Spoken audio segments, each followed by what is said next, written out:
देख रहे हो गंभीर, रोहित का जलवा।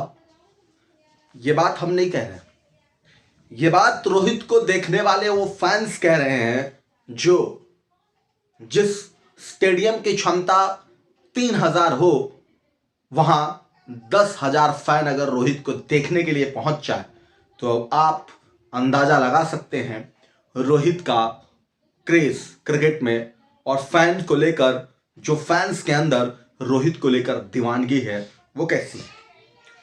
रोहित शर्मा 2017 के बाद से विजय हजारे ट्रॉफी खेल रहे हैं।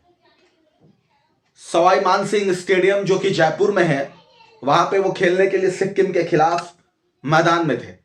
एक दिन पहले प्रैक्टिस सेशन का जो वीडियो आया, दर्शकों ने जिस तरीके से सेल्फी लेने के लिए रोहित के साथ जो धक्का मुक्की हुई, भीड़ हुई, वो हम सब ने सोशल मीडिया के जरिए देखा। लेकिन उसके बाद से विजय हजारे ट्रॉफी 2025-26 जो हो रही है, 7 साल बाद जब इस ट्रॉफी में खेलने के लिए रोहित शर्मा मैदान पर आए, तो यूं तो ऐसा लग रहा था कि जिस तरह से उन्होंने टेस्ट से, T20 से संन्यास लिया, रोहित शर्मा को लेकर के गौतम गंभीर पे जो आरोप लगता रहा कि उन्होंने कप्तानी छीनी, बाकी सब कुछ किया, वो ऐसा लग रहा था कि आज उनके बल्ले से कुछ ऐसा होगा कि फिर एक बार उन आलोचकों के मुंह पे करारा जवाब होगा। रोहित भी अब चुप नहीं रहे, रोहित भी मौके लेने से चुप नहीं रहे। जब मौके मिल रहा है रोहित भी धर दबोच रहे हैं, और रोहित मानो ये बार बार अपने बल्लेबाजी से कहना चाह रहे हैं कि गुरु सवाल उठा रहे थे, तो फिर वही बात दोहरानी पड़ेगी यार कि रोहित शर्मा की बैटिंग पे कभी डाउट नहीं करने का, सब कुछ करने का गुरु, लेकिन रोहित की बैटिंग पे डाउट नहीं करने का। यह बात इसलिए क्योंकि 62 गेंद में रोहित शर्मा ने 100 रन बनाए विजय हजारे ट्रॉफी में। कान खड़े हो रहे हैं ना सुन के, 62 गेंद में 100 रन।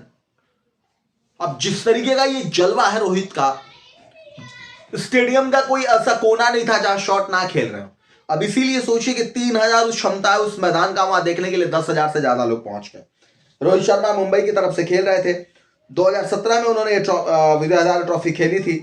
एक रिपोर्ट्स के मुताबिक जब रोहित फील्डिंग कर रहे थे, तो जो स्लिप में रोहित फील्डिंग कर रहे थे, तो जो दर्शक पीछे बैठे थे वो नारे लगा रहे थे, रोहित रोहित रोहित करके चिल्ला रहे थे। रोहित के लिए भी थोड़ा सा ये नया नहीं है, लेकिन जब आप क्रिकेट में इस प्रारूप में और इस तरीके से जब क्रिकेट को आप जी करके निकल रहे हो और जब दर्शक आपको चीयर करता है तो अलग आनंद आता है। गौतम गंभीर को लेकर के वो ट्रोल कर रहे थे और स्टैंड के दर्शक चीख कर कहने लगे, गंभीर देख रहा है ना रोहित का जलवा। जो मैंने आपको पहले कहा था, ये बात हम नहीं कह रहे थे, वो यही कह रहे थे कि गंभीर देख रहा है ना रोहित का जलवा। हर जगह जब से उनकी कप्तानी गई है, उनके फैंस गौतम गंभीर को छोड़ते नहीं है। जहां भी मौका मिलता है गौतम गंभीर को सब कुछ सुना देते हैं। आज उस स्टेडियम में यही हो रहा था।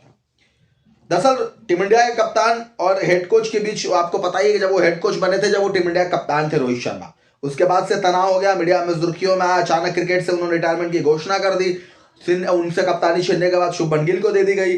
अब दोनों बातों के लिए क्रिकेट फैंस गौतम गंभीर और बीसीसीआई के सिलेक्शन कमेटी पर चेयरमैन अजीत अगर की तरफ से बनाया जा रहा दबाव को जिम्मेदार मानते हैं कि इसी वजह से उन्होंने अपने आप को हटाया। लेकिन बड़ी बात यह है कि अब आप ये जानना चाहते होंगे कि रोहित ने जो बैटिंग की है, जिस तरीके की रोहित शर्मा ने बैटिंग की है विजय हजारे ट्रॉफी में, वो इतना सुर्खियों में क्यों है। तो सोचिए कि 62 गेंद पर ताबड़तोड़ शतक पूरा किया अपना रोहित भाई ने। 28 गेंद में 50 रन ठोक दिए थे, 62 गेंद में शतक पूरा किया। रोहित शर्मा का लिस्ट ए में यह 37वां शतक था। लिस्ट ए के लिए खेलते हुए उन्होंने अपना यह 37वां शतक पूरा किया। रोहित शर्मा इससे पहले ऑस्ट्रेलिया दौरे पर भी शतक जड़ चुके हैं, ये आप सबको पता है। विराट कोहली भी इस पारी में भी उन्होंने 10,000 रन, 16,000 लिस्ट ए रन पूरे किए। 16,000 लिस्ट ए रन पूरे किए विराट कोहली ने। विराट कोहली के नाम इससे पहले कुल 342 मैचों में 329 पारियों में 15,999 रन थे। एक रन बनाते उन्होंने 16,000 रन पूरे कर लिए। अब इस तरीके से 16,000 बनाने वाले दुनिया वाले दूसरे भारतीय और ओवरऑल दुनिया के 9वें खिलाड़ी बने हैं। इस लिस्ट में इंग्लैंड के ग्राहम गुच सबसे ज्यादा 22,211 रन बनाकर टॉप पर हैं। रोहित शर्मा सिक्किम के खिलाफ बेहतरीन बल्लेबाजी की, उन्होंने 237 रनों के लक्ष्य का पीछा करते हुए अंकुश रघुवंशी के साथ पारी की शुरुआत की। 28 गेंदों में 54 रन बनाए और शतक पूरा किया, जिससे उनके 7 चौके और 4 छक्के शामिल थे। यानी पहले 54 में 52 रन हिटमैन के बाउंड्री से ही पूरे कर लिए। इसके बाद उन्होंने 62 गेंदों में शतक पूरा किया और जब तक ये पूरी जानकारी 105 रन बना चुके थे, 9 चौके और 8 छक्के शामिल थे। तो कुल मिला के रोहित बताना चाह रहे हैं, रोहित बता रहे हैं अपने बल्लेबाजी से कि शेर कभी बुढ़ा नहीं होता है। जो आपके पास क्लास है ना गुरु, form is temporary, class is permanent, समझ गया आप। तो कुल मिला के यही है, रोहित की बैटिंग को आप कैसे देखते हैं कमेंट करके जरूर बताएं। तमाम खबरों के लिए हमारे साथ जुड़े रहिए। फिलहाल के इतना ही, नमस्कार।